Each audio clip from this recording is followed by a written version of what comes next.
of female identifying scientists, and we recently had some reorganization, and we do a lot of professional development and networking, and we're starting to bring that down into high school. So we really want to make STEM careers accessible to everyone. It's something I'm really passionate about. So that's why we're here, and we're happy that you are all here. I have 4 kids, and I work at Thermo Fisher Scientific. I'm a physicist, and I love what I do. And if it wasn't for my sister making science accessible to me, I never would have known that this was something that I could do. So hosting events like this and really showing students what is possible and how accessible science can be is really important to me. So that is me in a nutshell. I think I will pass it off and we can do just a round of quick introductions. If you all want to say who you are, what institution you represent, and then we can go into some questions. So let's start with Caleb, since you're first on my screen. Awesome. Well, good evening, everyone. My name is Caleb Roher. You see him pronouns. I'm representing the University of Oregon. I'm actually located in Portland, Oregon, so I'm a regional admission counselor, and there's 3 of us here in the Portland area that work with all of our students in the Portland metropolitan area. I specifically work with students from Multnomah County out to the Dalles, and then Clatsop County down to Tillamook. So very excited to be here and talk about what we have to offer and the different options at University of Oregon. Thank you. Moderator Cece, do you want to introduce yourself? Hello, everyone. I am Cece. I'm also part of Women in Science. I currently work as a chemist in my day job, but I've been in almost every industry, every life science you can think of, with a general degree in biology. I got into STEM because it was my worst subject, and I really like to prove people wrong. Yeah, that's me. Awesome, thank you. Maria? Hi, everybody. My name is Maria, and I'm an admission advisor for Oregon State University. I am currently covering for our Portland Regional Corey Kimmel. So I'm actually based in the Corvallis area, which are towards kind of Salem area. But yeah, I'm excited to reach out, kind of talk to everyone. Actually recently graduated from Oregon State University with a STEM degree. So kind of really excited to talk a little bit more about that. Awesome, thank you. Erin?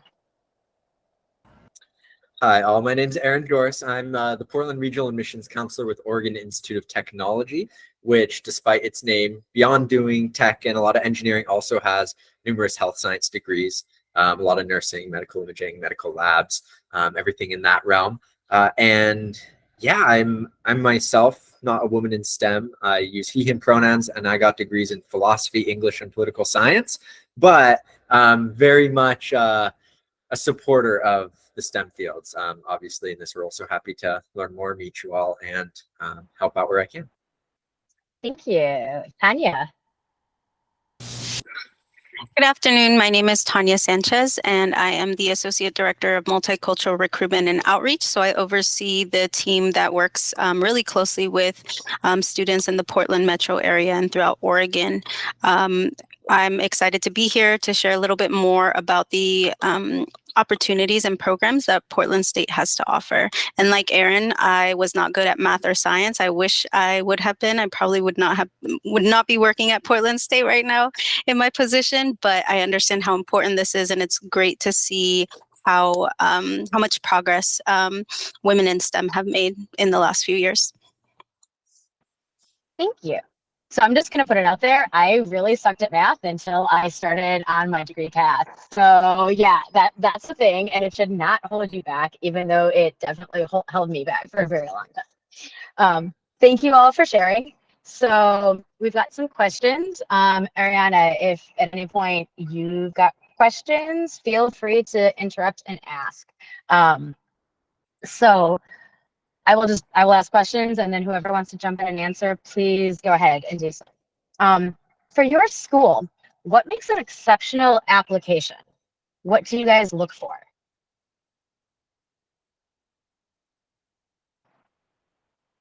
Feel free to just jump in and answer. I can start Go since. ahead. Oh,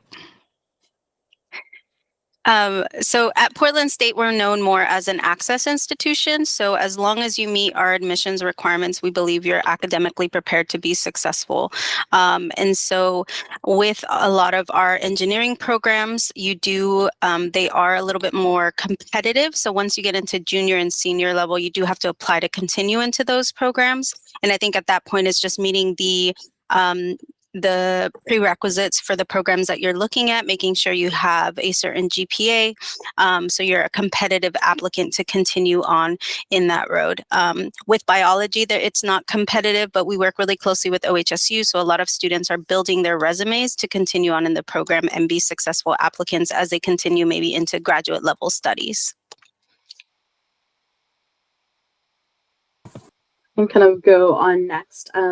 With that, kind of similarly with our admissions, the whole entire process, it's very holistic at Oregon State University. So we're taking a lot of different things, not only just your classes, but also like what activities you provide, as well as how you respond to the essay. Really, any of your experiences, kind of what we're looking for. Of course, meeting our admissions requirements that we have posted as well.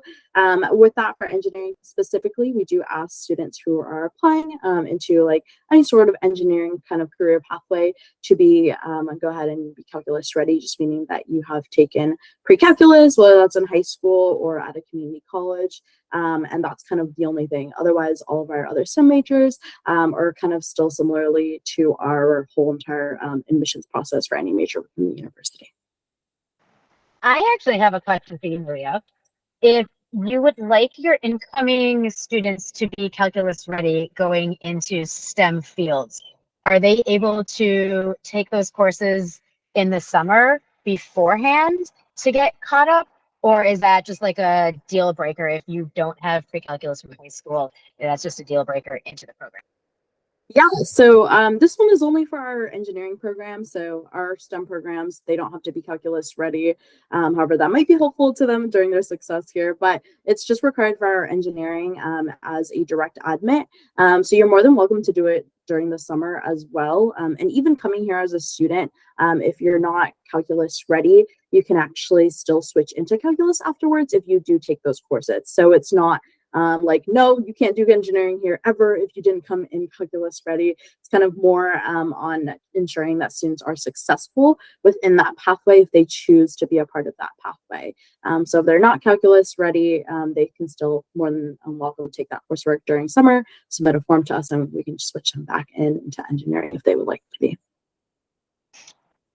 Awesome, thank you.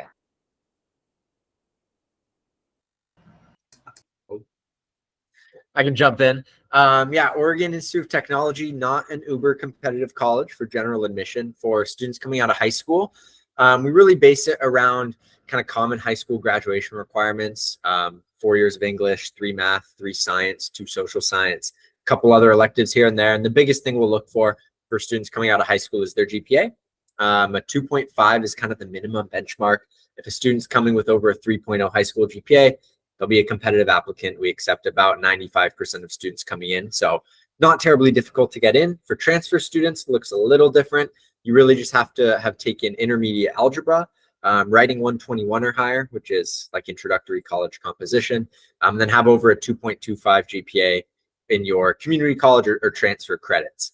That's just for general admission to the university. We do have several healthcare programs, including our medical imaging programs, medical lab science, nursing, and respiratory care that are closed cohort programs, meaning they then have to apply into those programs while they're a student with us. So there's a little bit of an extra step. And at that point, for admittance into those specific programs, we'll just consider their prerequisite GPA. So the anatomy and physiology that they take, the medical terminology. And so their prereq GPA, a little more competitive, still pretty accessible programs, and overall very accessible just to be admitted to the university. Thank you, Erin. At what point are you able to apply into those closed cohort programs once you are a student? Great question. They're all after your first year. So they're all bachelor's degrees. They're designed to be 1 year of prerequisite coursework, then typically 2 years of in-person coursework, and then a lot of those programs have the 4th year as an externship. But the prerequisite year is just the first year, and For any student, they can complete those prerequisites at another institution or at community college if you want. So if you wanted to go to PCC or Mount Hood Community College or Clatsop Community College, do the prerequisites and then just start with Oregon Tech right in the program. That's an option out there as well. Awesome. Thank you. Yeah, and at the University of Oregon, we take a holistic approach for our application as well. Similar to kind of OIT, right? We want to make sure that students are passing their core classes. So 4 years of English, 3 years of math, 3 years of social science, 3 years of sciences, and 2 years of same second language with a C- or higher. So that's kind of our biggest thing that we're looking at, is making sure our students are passing those classes. In addition to that, we'll take a look at kind of the activities that they're involved in, wanting to make sure we want to see well-rounded students in our classes, but our STEM programs don't have any additional applications or material that we need for our students. So as long as they're putting kind of their desired major on that application, we'll know that they're wanting to go into that program. And of course, students can change their major at any time if they decide that they're passionate about something else. But that allows us to know kind of what direction they're wanting to go into when we're reviewing their application. So really kind of taking a look at the whole, and there's no minimum GPA at the University of Oregon to get admitted. Typically, we tell students, or the students I work with, you want to fall between a 3.0 or a 4.0 on an unweighted scale to give you the best chance of getting admitted. Oh, thank you, Caleb. Cece, you have your hand raised. Yeah, Caleb, I love that at the end there you mentioned that you don't weight things necessarily on GPA. Those of you who the universities have a GPA requirement, are there circumstances in which like offering summer courses like those math classes to get calculus ready to students who don't meet the GPA requirement? Are there routes for them to take, knowing that these subjects can be really hard?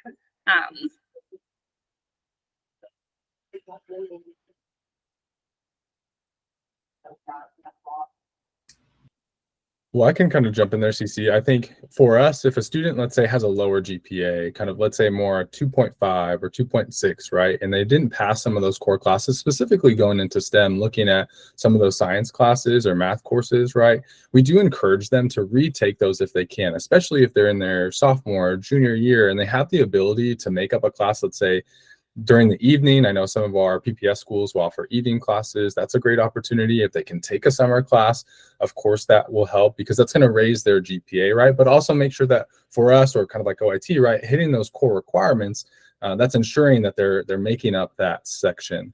So that's a great opportunity for them to be able to do that. We also encourage, if maybe they don't get admitted, let's say right away, we'll encourage them to take a look at the route of going to a local community college, finishing up, or kind of increasing their chances to be able to be admitted as a transfer student. Actually, at the University of Oregon, it's easier to be admitted as a transfer student than it is as an incoming first-year student. So we'll kind of throw out that route and work with them on classes that they can take to get into their desired program and make sure that they're hitting those transfer requirements. So it just depends on a case-by-case basis in terms of kind of where they're at and where their GPA is at, or what classes they haven't passed. And we try to work with them as much as we can as admission counselors to help them with those options. Thank you. That was a great question, Cece. So when you guys are looking at applications, what makes a student stand out? So like in general, when you're looking at applications and when you're looking at personal statements, what makes a student stand out? And then how can students really exemplify the research that they've done, or what STEM experiences they currently do have?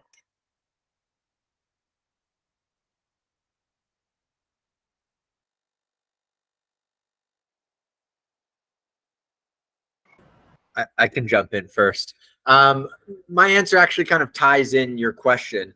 The biggest thing a student on our application can do, especially for some of those closed cohort programs that have that second step, the biggest thing a student can do to stand out is to have those extracurricular experiences. So we'll ask for them. They have the opportunity to share them with us.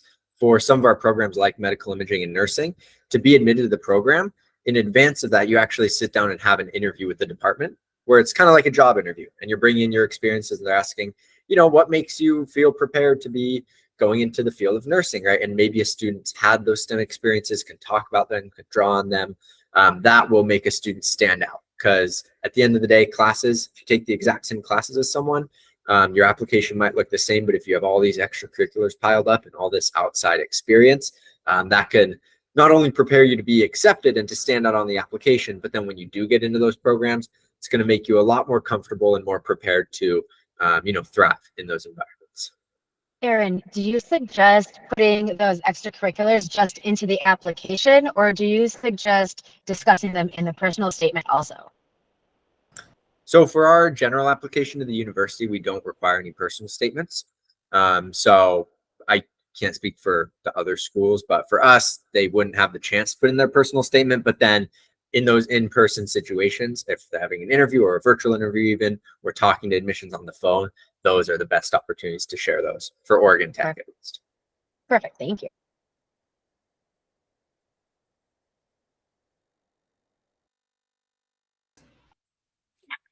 Oh, Hang on. Cece, go ahead and ask your question, and then we'll have Tania go.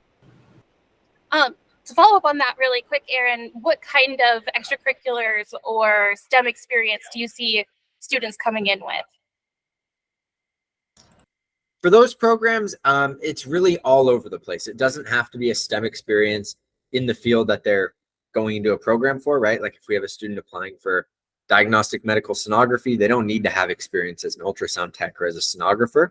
But it could be something like volunteering at the hospital, or being part of, a youth corps, or, working to, it could be something as small as like they regularly give blood when they can as a student, right? It doesn't have to be a professional experience. And right, for students who might be 18, 19 years old coming in, they haven't had a lot of time to build, a big resume of professional experiences, but really just anything that shows they're interested in these fields, right? They take time out of their day that they could be spent doing other things to, pursue opportunities that make them, kind of demonstrate their interest in the field. Awesome, thank you. and just to add to that, even the schools that maybe don't take a more holistic approach, or the requirements are just having those admissions requirements, I do think it's important for students to still have those extracurriculars organized, whether it's a resume, a list of activities, because a lot of the schools offer programs specific for STEM students that provide additional academic support, tuition remission. And it's also important to have that information ready, because while we may not ask for that, there might be programs such as the Honors College or specific scholarships in STEM where you're competing with other students and you want to showcase what you've done to prepare. Additionally, for students who maybe don't meet those minimum requirements, if we see that you're doing well in those science or math classes, or that maybe you were involved or you have some experience that shows that you're interested and that you're really working on preparing yourself for that degree, that can be really helpful in the holistic review process for students that do not meet the minimum admissions requirements. I would just say making sure you work with your admissions counselor is going to be the best advice I could give.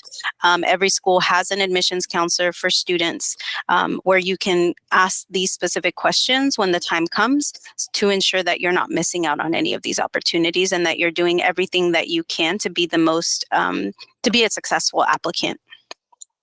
Tania, you mentioned that there were some STEM specific programs.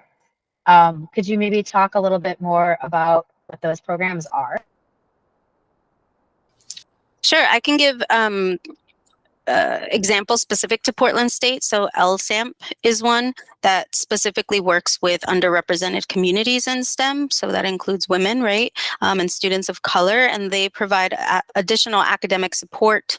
They help connect students with research opportunities, internship opportunities, connections with OHSU for students interested in maybe the medical route.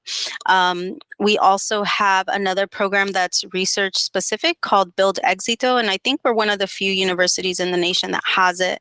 And it basically helps students become researchers. So they work with mentors, they provide additional financial support for students, and students have to have 1 year under their belt, but they can apply to continue into that program for their second, third, and fourth year at Portland State. So those are just some examples that really focus on underrepresented communities, including women in STEM.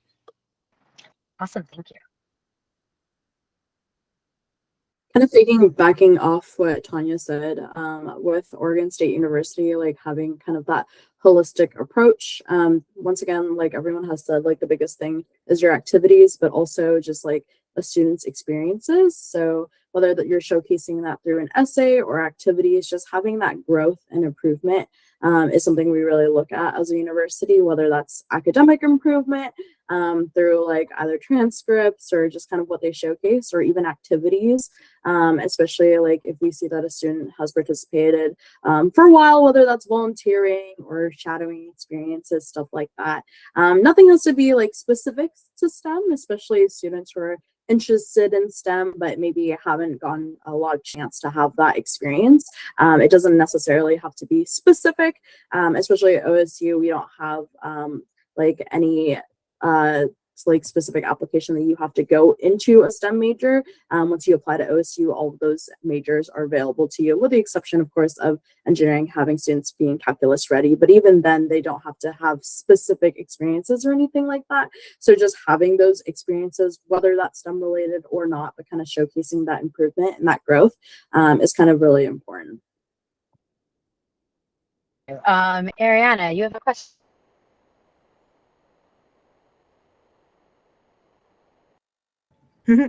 I know what I'm doing.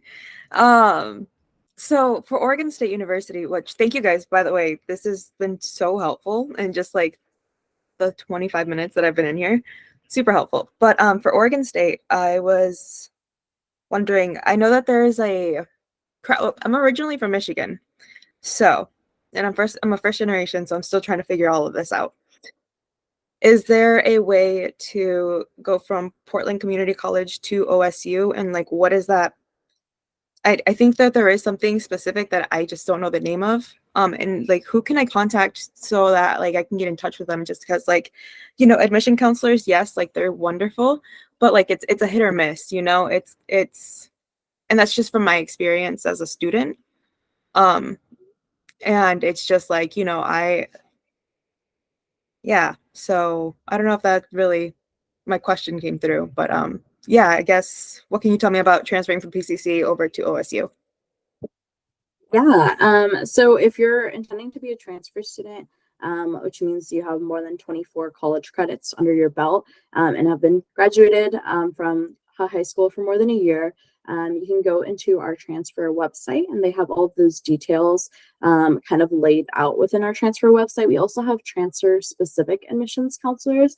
I know Ken, you kind of mentioned your experience with that, but they are really kind of the best just resource, just because they're able to tailor to exactly your experiences and what you're coming in with, because of course it kind of varies from student to student. But if you're interested in transferring over, I can definitely get a link sent to you after this conversation, and you can kind of go onto that website and see, but it would be a transfer application into that.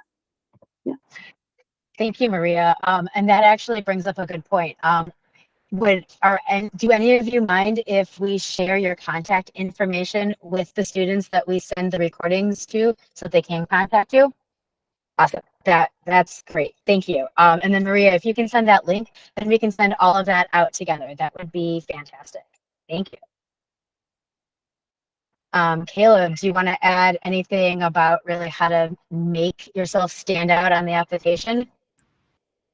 No, I mean, I think everybody touched on kind of what we're looking for as well. If you have extracurricular activities, if you can tell us about yourself on the personal statement essay for us on our UO specific application, or we're also part of the Common App, you'll have an opportunity to submit additional essays as well. And that just gives you space to be able to talk about your passions or different clubs that you're interested in joining, or maybe a specific research project that you've heard of at the University of Oregon, right? That can be great ways to be able to capitalize on being able to show your interest in certain programs or the clubs that you're wanting to engage with. So I think what our other admission counselors have shared is great, a way to be able to stand out and kind of show what your passion is for that specific program. Awesome, thank you. Is there anything, and I mean, so this question might not be relevant for those of you who have just generic applications, but for those that do have specific programs, is there anything that you guys really want to see on those applications, say to get into the engineering program or to get into one of the closed cohort programs? Is there anything specific that you guys really want to see on those applications that's like, yes, the student can definitely get into this program beyond what has already been mentioned?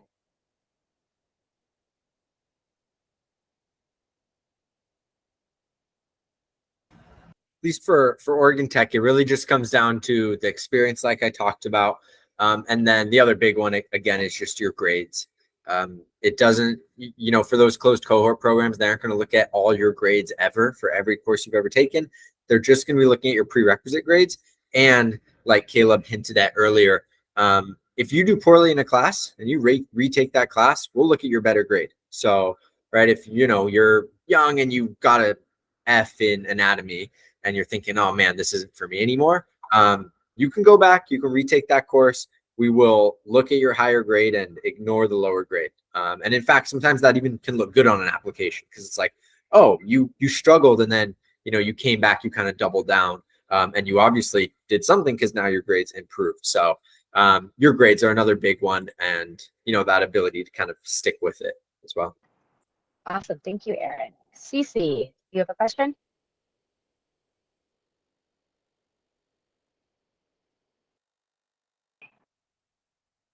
Did you have a question, Cece? Sorry, I'm muted. So I heard research mentioned. I've kind of a two-part question. First one, hopefully, is just a yes or no answer. All of the universities represented, is there research being done at your university that undergrads can get involved in? I've seen a lot of nods. Awesome. And then second question, mentioning it in the personal statement or essay section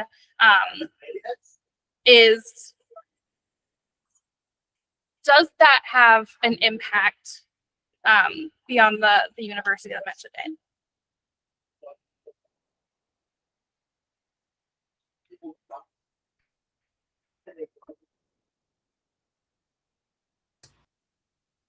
Cece, can you elaborate on that last question just a little bit in terms of? Of course. Yeah.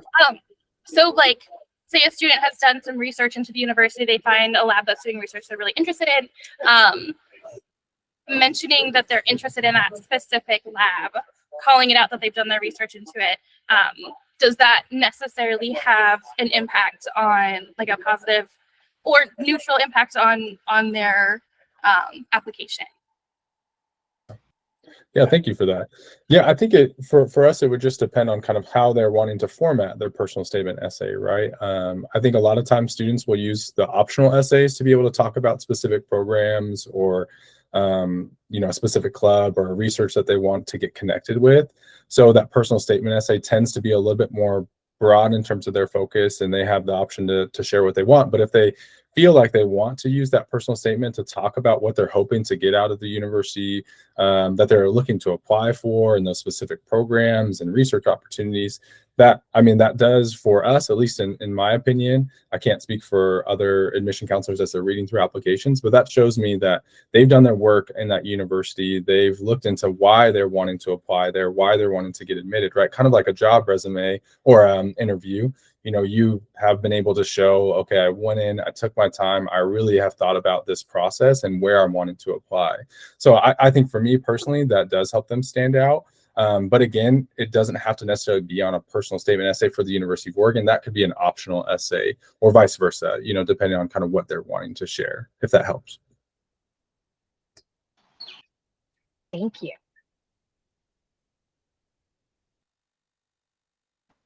I think, as just a final question, does anybody have any other advice to give students who are looking to go into STEM majors?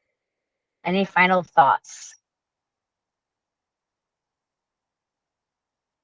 I think it's just some general advice, whether you're going into like a STEM specific major, whether that's like STEM, engineering, whichever. The biggest thing in an admission application is just providing context, whether that's context for maybe a class you didn't do so well in, or if you want to include in a personal statement context on why you're really keen on choosing a specific program, anything like that. I feel like context within a student's application is kind of the only way that we get to know them, other than just like looking at their grades and activities and essay and everything like that. So wherever you want to put your context, whether that's through your activities, your essay, or that optional personal statement. For Oregon State University, we have that optional personal statement that they're able to add in. But I think that's like the biggest thing, is just providing that context so that the admission advisor who's reading that kind of understands where they're coming from. So let's say that you failed a couple of core classes, you've retaken them, you've done better in the retakes. Do you think it's important to explain what happened and go into detail about that in a personal statement, or do you think it is just enough to see on the transcript that, you know, you failed the class and then retook it?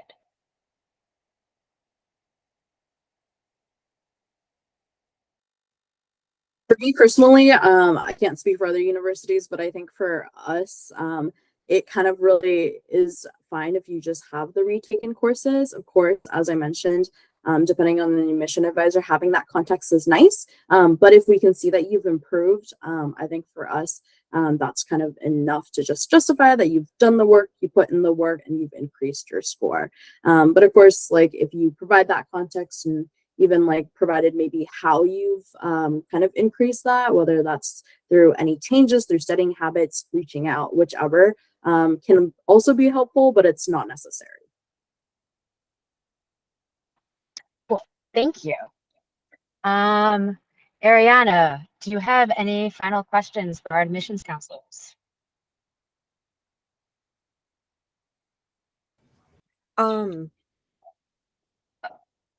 I have so many questions.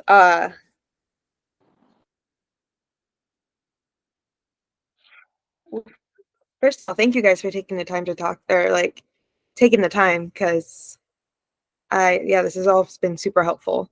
I pretty much know what I have to do. I have to retake a couple of math classes, and a couple of core classes at PCC before I transfer. This past term was pretty rough for me. So I just thank you guys. Thank you guys for your time. I'm excited. Engineering is. Oh, I'm so sorry. No, you're all good. My computer's on lag, so keep talking. STEM is one of those things where I never thought that I would be able to. Like, I remember telling my family I wanted to go to Michigan State, and then being like, be realistic. And first generation, right? You can't really blame them. So I get that. And so it's like I got hired at an engineering firm, and I really fell in love with like restoration and like the ecological engineering bit. And I want to take that back home. And if all I have to do is learn math, then I can do that. No matter how much I hate it. I avoided math like the plague after high school. But So I'm gonna say that I didn't go to college for like 10 years because I was terrified of math. And if you have a reason to do it, you'll make it through. I absolutely love calculus now, and I was terrified of it when I started. If you have a reason, you will make it through. I want to take it back home. I want to take it back to the Midwest. That's for sure. I think that's awesome. So with that, I think we can say goodnight. Ariana, thank you for joining us. Thank you for everybody who's going to watch the recording, and for all of our admissions counselors that have come today and taken time out of your evenings. We really appreciate it. Thank you all for being here. Thank you. Have a great night. Thank you. Bye.